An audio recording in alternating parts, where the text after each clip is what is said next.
ব্যক্তি স্বাধীনতার বিষয়টি পশ্চিমের খুবই আলোচিত একটি বিষয়, এবং আমরা যেটা দেখি যে আমাদের যারা বুদ্ধিজীবী সমাজ কিংবা উচ্চশিক্ষিত সমাজ তাদের মধ্যেও এটা নিয়ে খুবই আলোচনা রয়েছে।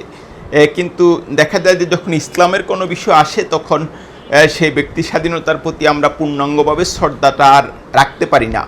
আওয়ামী লীগের শাসনামলের পুরোটা সময়ে বিশেষ করে উচ্চশিক্ষা প্রতিষ্ঠানে হিজাবের বিষয় নিয়ে নানা রকম আলোচনা রয়েছে। অনেক ক্ষেত্রে শিক্ষার্থীরা হিজাবের ক্ষেত্রে বাধাগ্রস্ত হয়েছেন এবং তাদের আত্মমর্যাদা আঘাত হানা হয়েছে।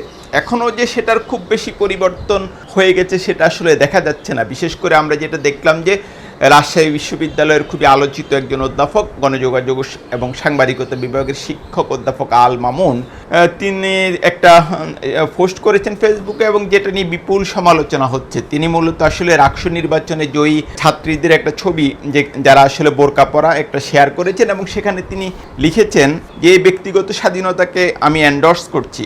কাল আমি এরকম ব্যক্তিগত স্বাধীনতা পরেও হাতে নিয়ে ক্লাসে যাব, পরব 2 কোয়ার্টার আর হাতে থাকবে মদের বোতল। মদ তো ড্রাগ না, মদ পান করার লাইসেন্সও আমার আছে। শিবির আইসেন, সাংবাদিকরাও আইসেন।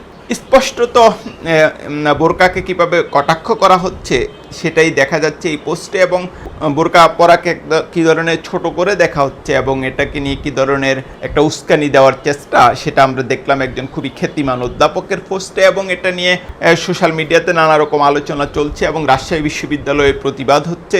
অনেকেই এটা নিয়ে প্রতিবাদ করছেন, আবার তার কিছু কিছু ছাত্র দেখলাম তার সমর্থনও এগিয়ে এসেছেন।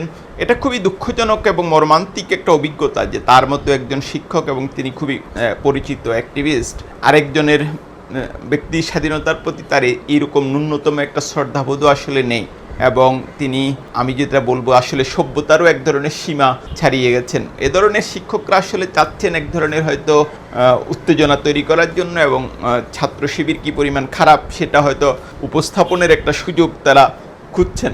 এইরকম আসলে নিশ্চিতভাবেই একজন শিক্ষকের কাছ থেকে তার শিক্ষার্থীরা আশা করে না। আমরা আশা করব এই ধরনের শিক্ষকরা শুধু নিজেদের ব্যক্তি স্বাধীনতা নিয়ে পড়ে না থেকে অন্যের স্বাধীনতার প্রতি, অন্যের ধর্ম পালনের স্বাধীনতার প্রতি কিছুটা হলেও শ্রদ্ধা দেখাবেন।